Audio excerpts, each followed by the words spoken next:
Good morning, everyone. It is Thursday, 28 March. It is the final day, I'm sorry to say, of the 2019 Global Force Symposium and Exposition. Thank you all for being here and being part of our record-breaking attendance in our 6th year here at the Von Braun Center. So give yourselves a round of applause. So for me, I'm convinced that part of the reason that we have that high level of attendance is because we serve coffee and breakfast, and you can bring it into the symposium with you. And for that, please help me thanking Lockheed Martin once again for their generous sponsorship of the coffee service we are enjoying. I'll also do a shout out to Jim Rogers for his appearance on TV this morning, so well done, Lockheed. As we begin our day, I have a couple of announcements. For those of you staying one more night here in Huntsville, or for those of you lucky enough to live here, our AUSA Redstone chapter was selected as the nonprofit organization this week at the U.S. Space and Rocket Center Beer Garden Night. So if you went to the bash last night, you know where the location is.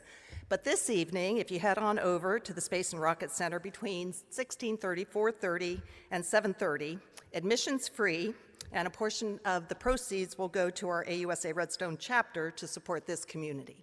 So please take advantage of that. Second, as you hopefully have seen on the signage in the halls, tomorrow, 29 March, is National Vietnam War Veterans Day. This applies to U.S. Armed Forces. There you go. The day is meant to recognize U.S. Armed Forces personnel with active service between November 1st of 1955 and May 15, 1975, regardless of location of service. And at this time, we'd like to play a video. Hello, I'm Robert Wilkie. On behalf of the Department of Veterans Affairs and the veterans we are deeply honored to serve, I want to say thank you to our country's more than 6.5 million living Vietnam veterans and their families. This day has deep resonance with me. My father served 2.5 tours in Vietnam and was gravely wounded in the invasion of Cambodia, so badly wounded that he spent a year in an Army hospital before he was allowed to come home. 2 years ago, President Trump signed the Vietnam War Veterans Recognition Act into law. That act designates every March 29th as National Vietnam War Veterans Day.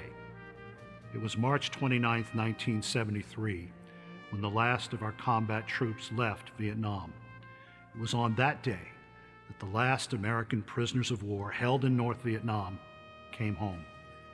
Vietnam War Veterans Day is part of our nation's ongoing commemoration of the 50th anniversary of the Vietnam War.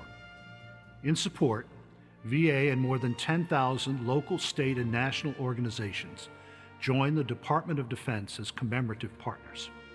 We honor the 9 million American men and women who served on active duty from November 1st, 1955 to May 7th, 1975.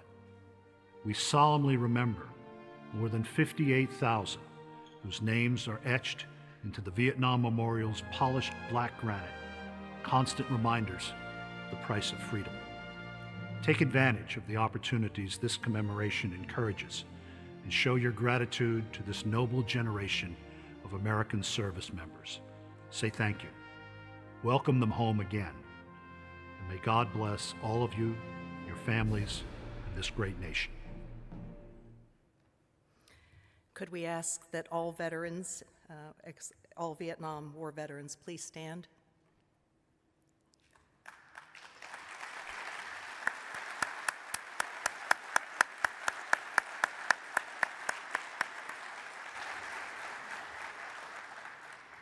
Thank you, and welcome home again. Our first speaker this morning is Lieutenant General Eric Wesley, the Deputy Commanding General, Futures, and Director, Army Futures Concept Center. Please help me welcome General Wesley to the podium.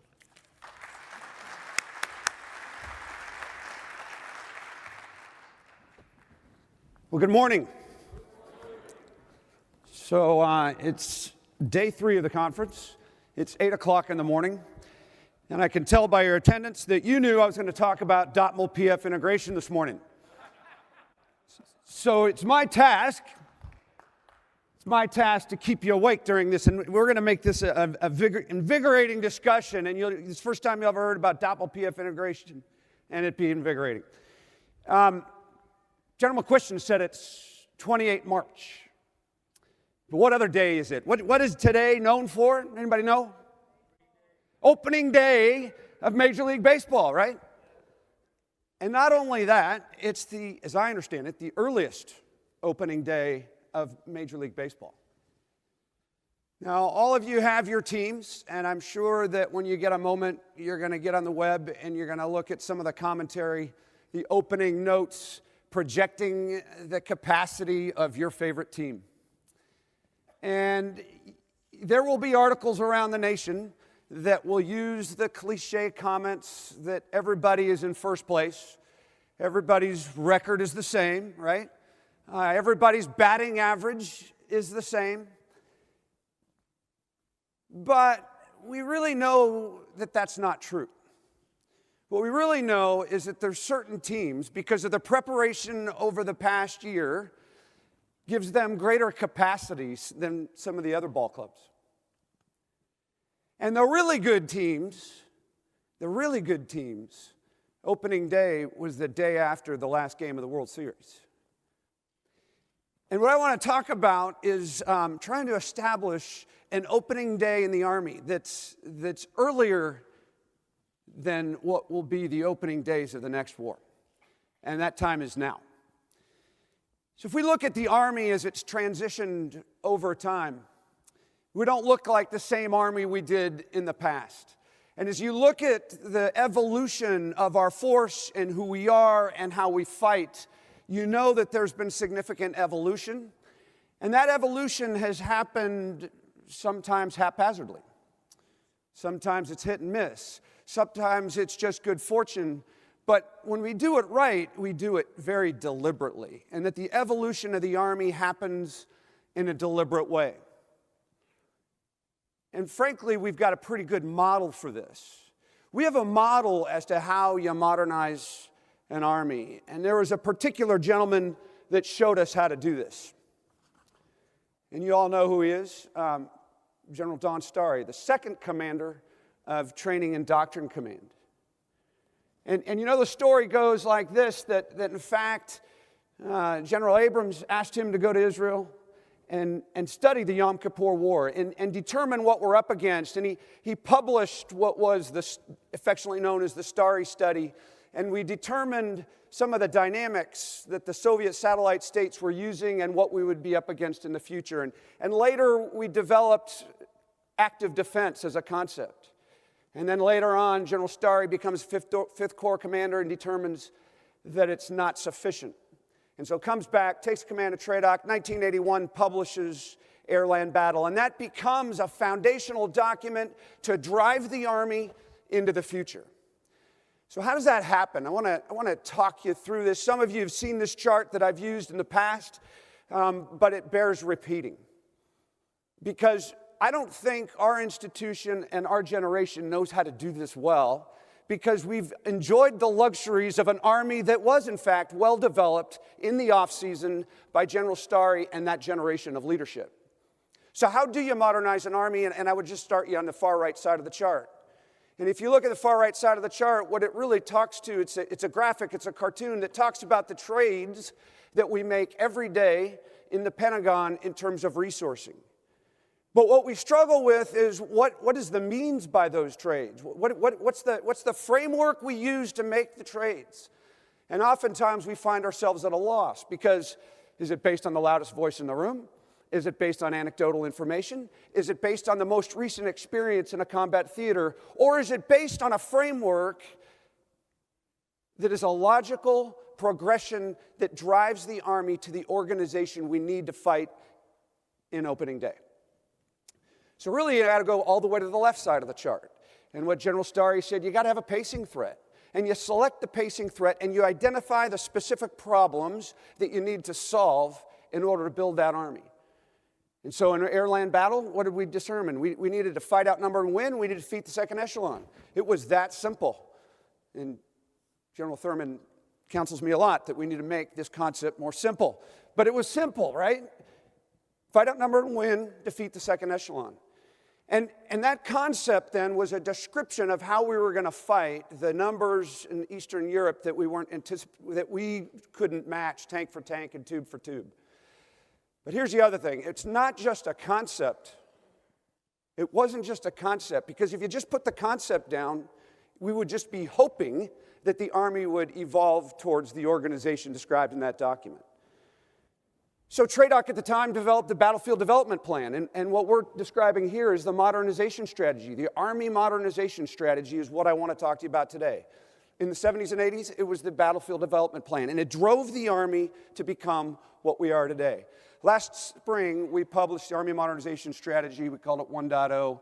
It was largely a material-focused modernization strategy. What you see on this chart is that this modernization strategy that we will be releasing later this spring is not just focused on material development, but it transcends the entire enterprise across DOTML PF so that we modernize the Army holistically, not unlike we've done in the past. It will be fundamental in this document that we look at our entire organization and we map a pathway to get to 2028. What's on the top of that chart is the vision cast by the Secretary and the Chief, and that is we'll be a multi-domain, operational, capable Army in 2028. That sounds like a mission order. If it's a mission order, we need a backwards plan, back map, and have a strategy across DOTML PF to get there by 2028. And that's what I want to talk to you about today. Now, General Story says, and we know, that the concept is foundational. And you know, we have experienced various concepts over time in our generation. Doesn't mean a lot to our generation because, as I said earlier, air-land battle drove us to become the best Army in the world, and we haven't had to change much. The two middle documents are concepts that you may or may not have heard of. The second one there, digitization. We digitized the Army. We were still fighting air-land battles, so it didn't fundamentally change the Army. And then in 2014, we came out with the Army operating concept, Win in a Complex World. And that wasn't so fundamental to you because really what it was doing, it was still early and we hadn't learned as much, and it was describing the environment as we knew it. But since then, we've learned a lot more, such that the one on the lower right there will fundamentally change the Army because it has the rigor and detail with which we have to change the Army to fight and solve the problems of the future. The one on the upper left is the legacy of this entire generation. The one on the lower right is the legacy, or will define the legacy of the choices we make as we go forward. Now, because the concept's so important, before we talk about this modernization strategy, I thought I'd give you a quick review on multi-domain operations in 2028 and run a quick video.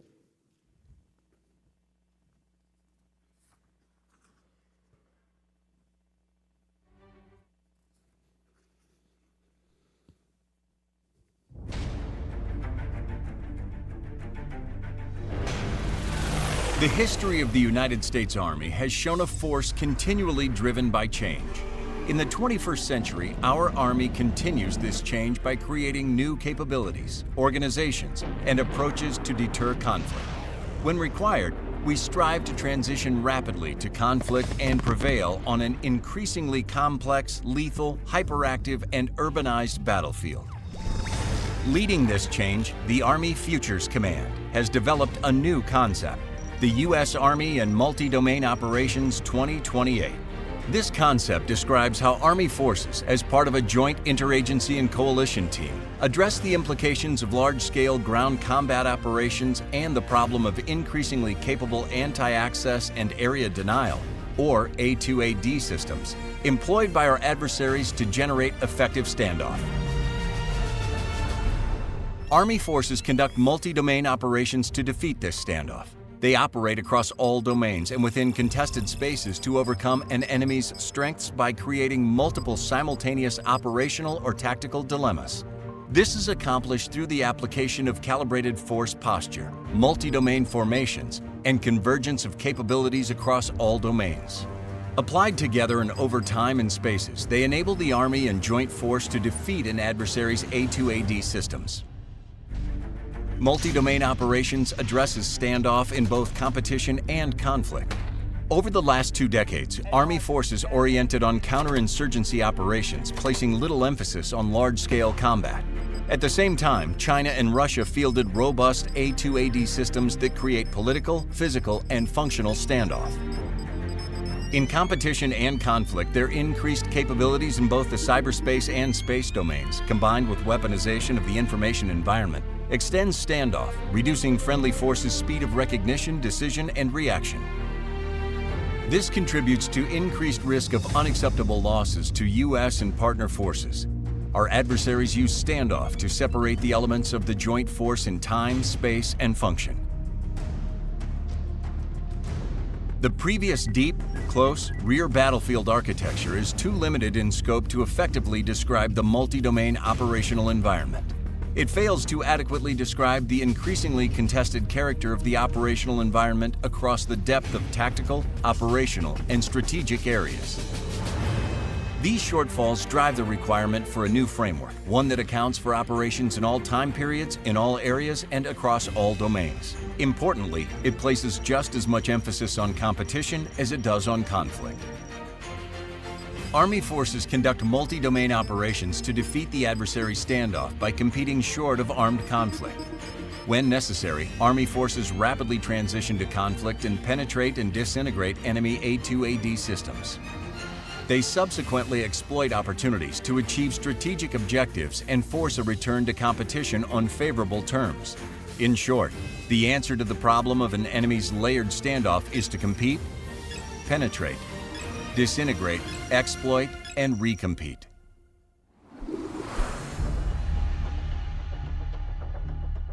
Army forces compete below the threshold of armed conflict.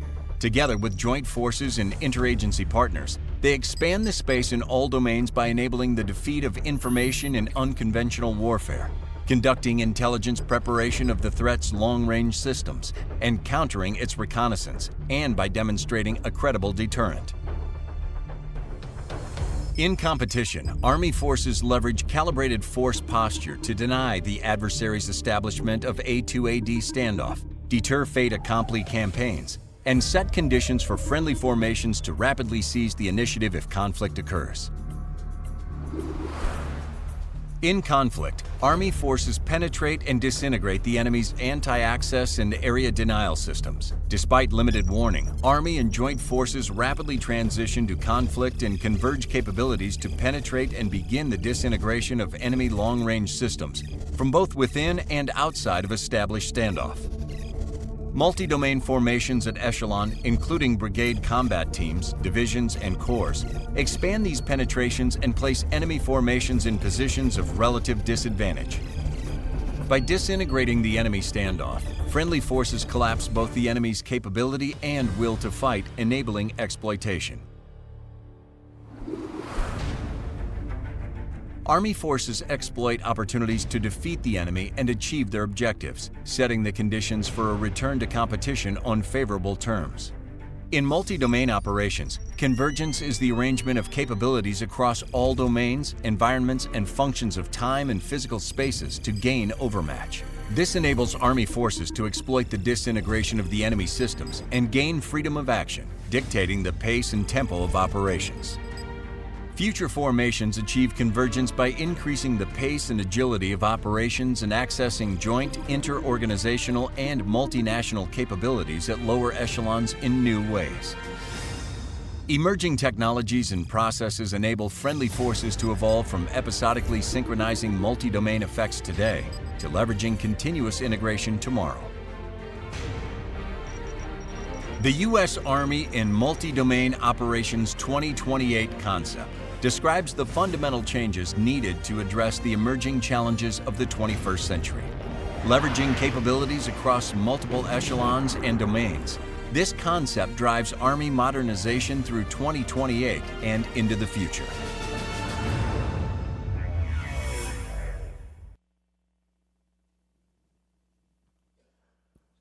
So that gives you some context as to where we're going, because that describes very briefly, probably too briefly, what the concept describes in terms of the solutions we need to get after and the Army we need to build.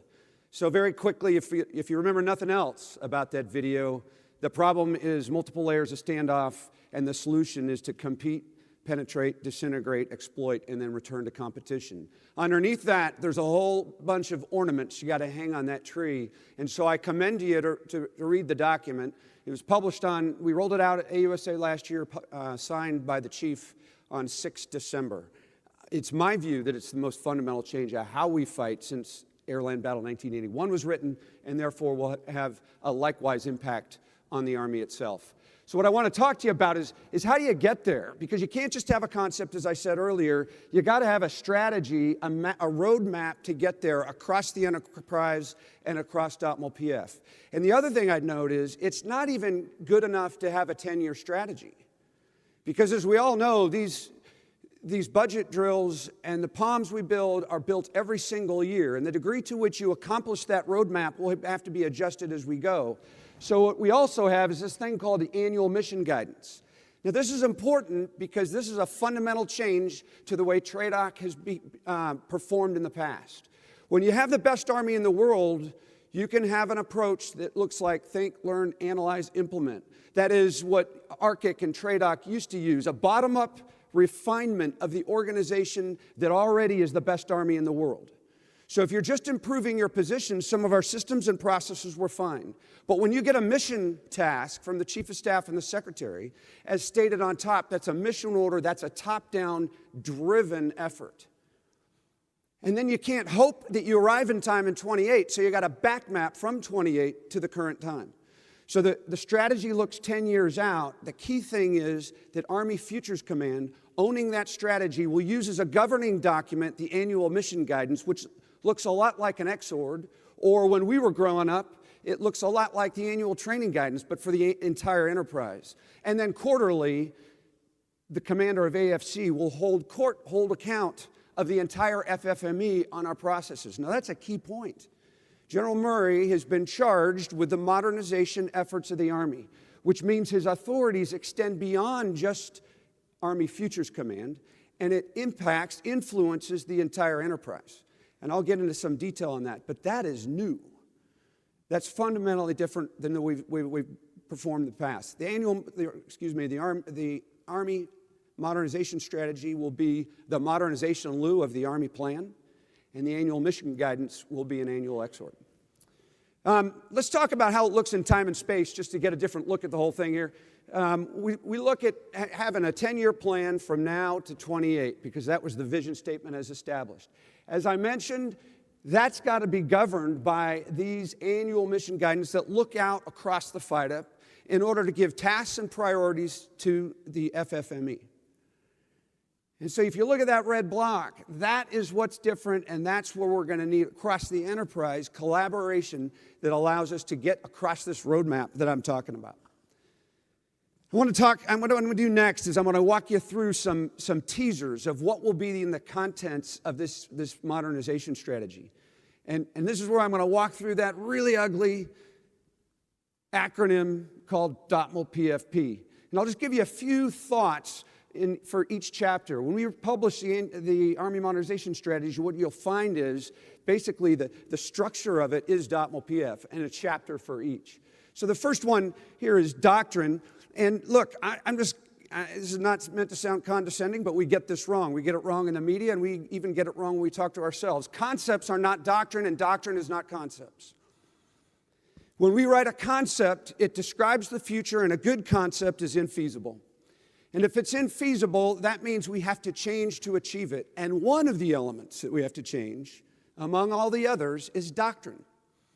What we won't do is pick a date and time where we're going to publish new doctrine and then operate off a new doctrine. That would be infeasible because you can't modernize an army overnight. So you publish doctrine commensurate with your capabilities, talent, equipment, and organization. You publish doctrine commensurate with your capabilities, talent, and organization. So we will reorganize consistent with the arrival of programs of record from our CFTs consistent with our training capacity, and then doctrine should arrive at about the same time. But you'll see doctrine slowly evolve. You won't see us select a year where now we're fighting MDO doctrine. So you'll see different organizations move into that space as CFT programs of record and our training is commensurate with that doctrine. The other point I'd note here is joint doctrine. If you're here on Monday, one of the things I said is more than ever before, we need a joint concept and joint doctrine because to fight MDO requires a top-down driven framework. With air-land battle in a slower tempo in the operational environment, you could have the services federate their capabilities, bring them together, synchronize them, and then execute. In this environment, you have to have a framework that everybody understands so you could rapidly and continuously self-synchronize across the battlefield, which I'll talk more about in a moment. Now, the next thing I'm going to talk to you about is organization, but don't panic when you see the slide. I'm going to walk you through this, and don't worry about what's in the icons or what each icon tells you. I just want you to get a grasp of the magnitude of change that you can expect over the next 10 to 15 years. Chief of Staff of the Army said, okay, I get MDO and I get these near-term changes you want to make, but I need to see the horizon. I need to see the azimuth we're oriented on. I want you to go to a whiteboard, AFC, and I want you to draw out what the future Army looks like in a perfect world, resource unconstrained. And that resource unconstrained Army, operational Army, is what you see on the screen. And I'll quickly sort of break it out for you. First of all, you see 3 force packages, one on the left, and then 2 that split the field Army resources in the middle. The one on the left represents a EUCOM force package. The 2 on the right represent a PACOM force package. Now, why force packages? Because what we've determined with our analysis on multi-domain operations is you have to tailor your force packages in order to effectively fight the distinct threats that we're facing. In the concept, we say China and Russia are different. But they're sufficiently similar to develop a concept because they operate at the operational level in consistent manners, but they're distinct. So we have to tailor those force packages uniquely. If you see on the right, there's 2 because of the size and scale of the Indo-PACOM AOR. Now let me break it down a little more for you. What you see on the top echelon there, that is the theater Army resources required. This second echelon would be the field Army requirements, then down to the corps level, and then down to the division level. As I said, in the Indo-PACOM AOR, you've got to have, they're going to share the theater Army, share the corps, share the division, but the field Army, which has to be present, given the scope and scale of the geography of Indo-PACOM AOR, you would require 2. That which is below the black line is what would we require for surge forces. So everything above the black line is contact and blunt forces.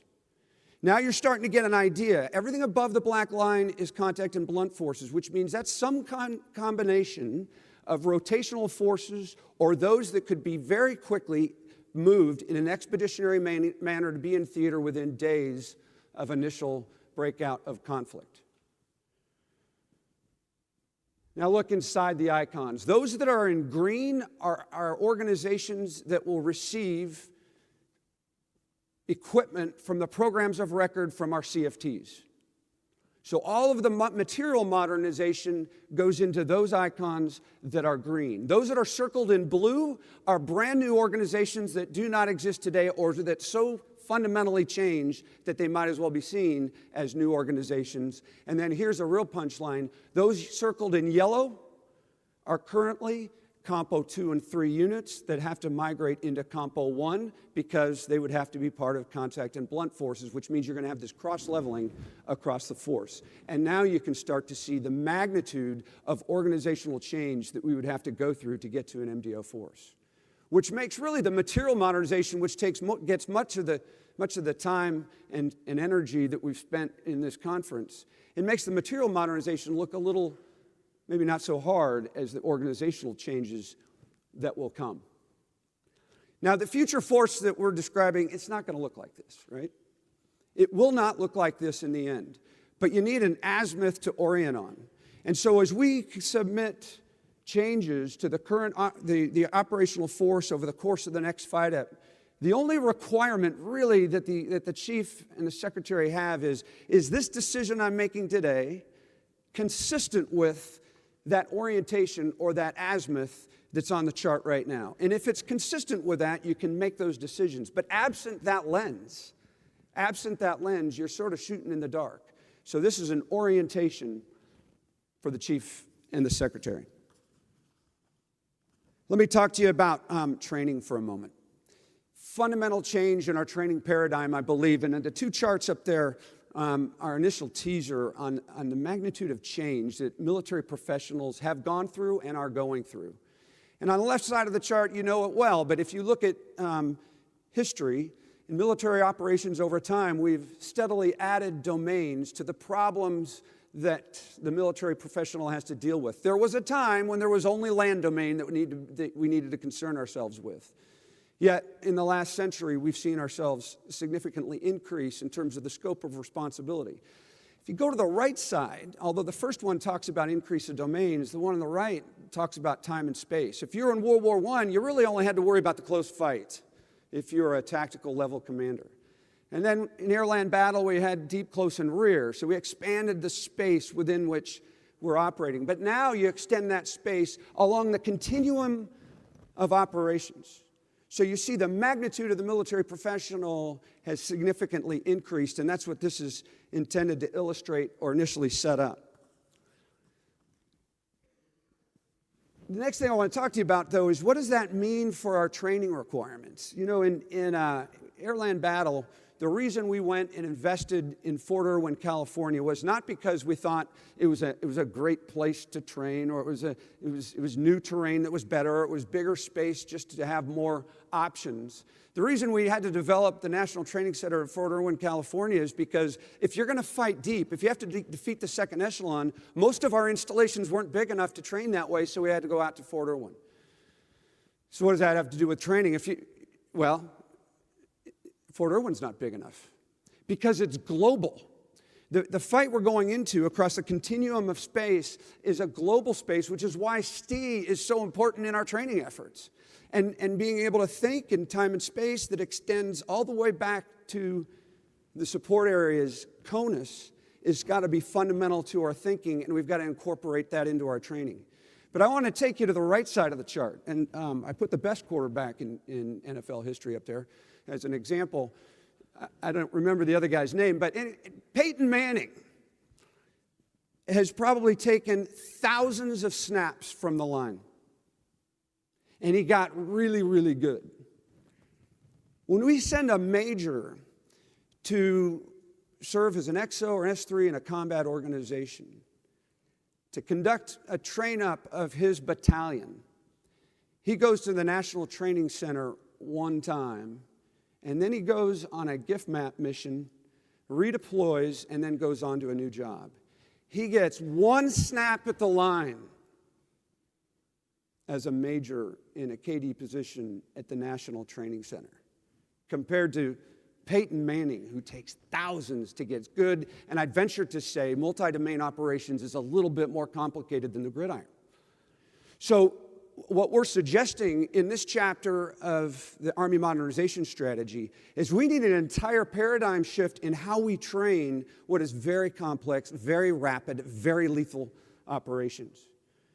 In 1981, TRADOC published Army Training in 1990, which was a visionary document to get us to a new training paradigm, and it was ultimately published in what we know as FM 25-100-101.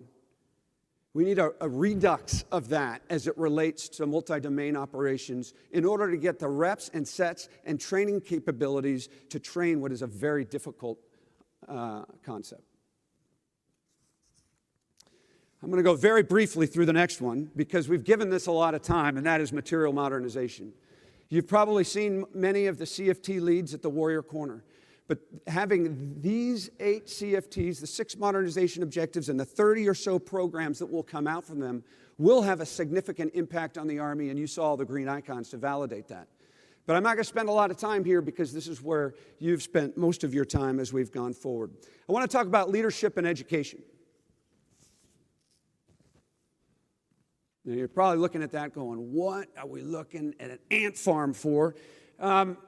This probably reflects convergence better than anything that we've experienced in the development of air-land battle and mission command.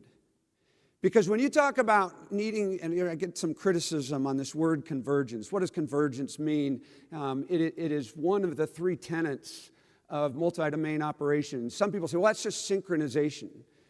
But it's really much bigger than that, because as we look at multi-domain operations and convergence, the first thing is we have to have cross-domain synergy. Cross-domain synergy, not synchronization, cross-domain synergy. Because when you think about the integration of cyber, space, sea, land, air, and cyber's moving at milliseconds, ships are moving at 30 knots, vehicles at 30 kilometers an hour, the ability to synchronize that might be a bit of a stretch. Synergy, so that you can optimize the capabilities and create overmatch by virtue of the total being greater than the sum of the parts, then you're getting effects in order to achieve overmatch. The other thing is you need layered options. Right now we have the ability to synchronize exquisite kill chains in order to defeat a target or defeat an enemy formation. Exquisite kill chains. If we're challenged in all domains, that exquisite kill chain can very easily be broken. So what we talk about in convergence is the ability to have multiple pathways of kill chains that can be self-synchronized across echelons in order to achieve effects depending on where we're getting challenged in any of the given domains. And the third one is this idea of mission command, and I talked about this on the first day. In the battlefield we talk about in the future, we believe that we're going to require mission command, the doctrine for which is pretty good right now, on a scale that our generation has never seen. And so completely changing the culture so we have subordinates who can seize opportunities that were never envisioned, haven't been synchronized, but you have the opportunity to self-synchronize resources, must be seized, and we must empower the culture to get after that. This requires a whole sea change of how we train leaders. And if you look at those ants, I would tell you there's a little bit of convergence going on. They've got multiple pathways. They're self-synchronizing. They've got a little bit of mission command going on. And that's the kind of behavior that I expect that we'll see in the future and require. We wrote an article, Beyond Planning, Ensuring Mission Success Even When Situations Change. Probably not my best title in the world, but we wrote an article that talks about this idea of self-synchronizing or intent-based synergy. AUSA published it for us, and I encourage you to look at that if you're interested in this idea of training and education as it relates to leadership in the future. This next one talks about personnel and how we are going to change the way we manage personnel. And part of this goes to the G1. When we publish our modernization strategy, the G1 will have a role, the HRC will have a role, and we're going to seek collaboration with MNRA. But you've seen some of these things we're talking about. Using data analytics to optimize talent across the force as opposed to an HRC assignment, solely an HRC assignments manager. The other one is this idea of lateral entry into the force. And I think General McChrystal published something not too long ago that we have to have the ability, particularly in niche talent, to be able to laterally bring people into the force so that we optimize our technical understanding. This one on the lower right, though, is something that we might have to embrace, and that is this idea of regimental or division affiliation. And I think one of the biggest harms to readiness is 3 letters, and it's called PCS. Now, there's a certain requirement to move soldiers around, but it's not because you've been there too long. Because although cross-fertilization is good, I'm not sure the argument is more compelling than the fact that you're losing readiness by PCSing. So the idea of aligning people to organizations where they don't have to create new muscle memory every 3 years. This is something we'll talk about in terms of personnel management of the force. Let's look at facilities.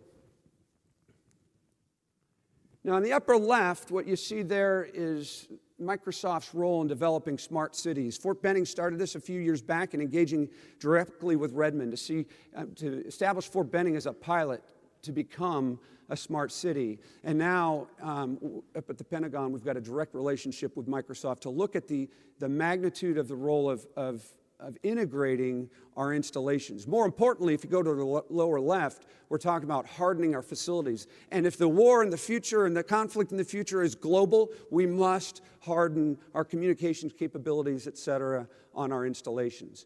On the upper right, if IMCOM is part of the Future Force Modernization Enterprise, which it is, which will receive an exord from the Army Futures Command commander, one of the things that's going to be in this chapter is where are we going to train long-range precision fires? A 1,000-mile gun is going to have an SDZ problem that we have to take a look at as an example. Or, what is the IMCOM commander's role in coordinating with the FAA so that we can train on the electromagnetic spectrum at home station? So now you're starting to see the magnitude of DOTML-PF implications of an MDO force. This will go into the Army Modernization Strategy. We will task out those responsible for updating our facilities and then hold them accountable as we move forward. This next one is interesting, and that is this idea of policy.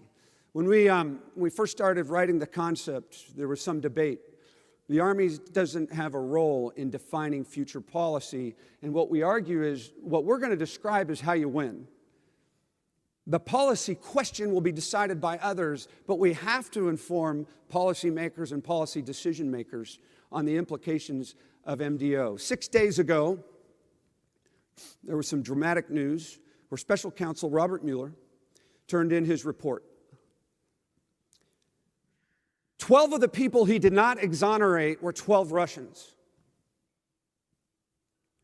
And I just use that as an illustration, not unlike what we talked about on the first day, and that is that this competition space is fundamentally different than what we're used to as an Army, as an institution for defense, and as a nation in our culture.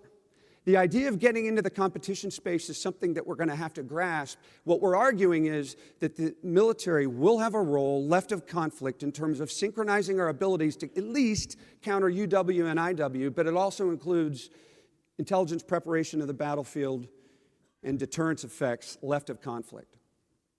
Those will require policy changes just to get into the competition space. If you look over there on the right, though, this whole idea, if we're going to be a multi-domain operational force, and there are tactical implications of cyber and space, and that in maneuver formations you have to think, access, and employ cyber and space capabilities, we're going to have to look at authorities and the degree to which those authorities migrate downward. Now, a lot of people will say, well, you've got the authorities to synchronize using cyber, et cetera. General Townsend says this well, and says, yeah, we use all domains in the tactical battlefield today, but we do so episodically because it takes weeks or months to synchronize the authorities you need and the capabilities with the ground effects. You might get 2 or 3 days out of it, but in the future war, you have to synchronize this continuously and rapidly, which means the authorities must migrate or reside at the tactical level. So this is a policy question in the policy chapter of our modernization strategy that DAMO SS will be taking on as we move forward and ultimately propose to the senior leadership. All right, I think I'm getting close to over time here, so I'm going to wrap this up. But this is, everything I've talked about here touches the entire enterprise. A lot of you might have thought I was going to come and talk to you the Army Modernization Strategy, and that is what Army Futures Command is doing. What this describes is what Army Futures Command is going to lead. And we think the Chief has empowered General Murray to develop a modernization strategy and govern it with a yearly exord called the Annual Mission Guidance to drive the Army into the future across the enterprise of DOTML-PF. And what I've showed you here is just a tease of each of those chapters that we're going to have to pursue in order to modernize the Army. And you know, based on what you've just seen, that it's a massive scale of effort. That the order of magnitude that we're about to go through is not unlike what we went through in the 70s and the 80s and likely bigger. General Milley has said that if we get a few decades out and we look back, that right now we're at a flexion point, and we're going to look back to this year right now. We're going to look back to 2019, and the question will be, to what degree did we answer the call? And to what degree did we all, across the enterprise, the scope of everything I've just shown you, did we stand up, answer the call, modernize the force along a coherent pathway defined by Army Futures Command and the concept and the modernization strategy? And the degree to which we do will define the degree to which the United States continues to influence in a positive way, over the course of the next century, influence the world as we see it right now. So I think we're up for the challenge. This is what I'll leave you with. I believe the Army right now is postured to modernize across the enterprise better today than it's ever been since the early 80s. Right now, we have organization and have bet on Army Futures Command in a big way. We have resourcing beyond the magnitude of what we've had in years past. We have defined an opponent, and we've identified the problems to be solved, and we have a concept that's validated. Oh, by the way, we've gotten wins with to defeat those problems or reconcile those problems. And right now, we're publishing a modernization strategy that gives you the orientation as we go forward. So I think we're postured better now than we have in 30 or 40 years. We remain to be seen whether we are diligent enough to execute it. God bless you. Thank you for your time.